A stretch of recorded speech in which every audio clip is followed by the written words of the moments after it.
20-дан астам мемлекет, 200-ге жуық стенд және 3000-нан астам қатысушы. Мұның бәрі жол саласының жылдағы ең ірі оқиғаларының бірі болып саналатын 21-ші халықаралық Қазтрафик 2025 көрмесінің ауқымын айқын көрсетеді. 3 күн бойы Астана әлемдік жол транспорт инфрақұрылымындағы озық тәжірибе мен жаңа технологиялардың тоғысқан орталығына айналды.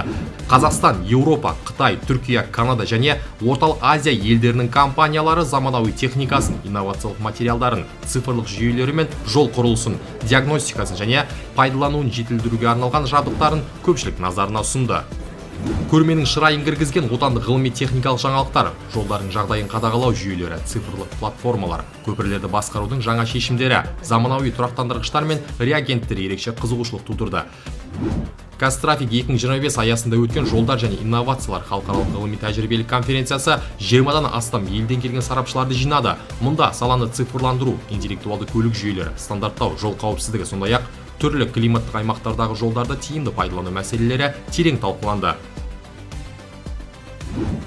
Қазтрафик 2025 ғылым, бизнес және мемлекеттік сектор тоғысқан жаңа серіктестер туып, болашақ жобалардың бағыты айқындалатын ерекше алаң. Ең бастысы, көрме Қазақстанның заманауи, қауіпсіз әрі тұрақты жолдар қалыптастыру жолында сенімді қадам жасап келе жатқанын көрсетті.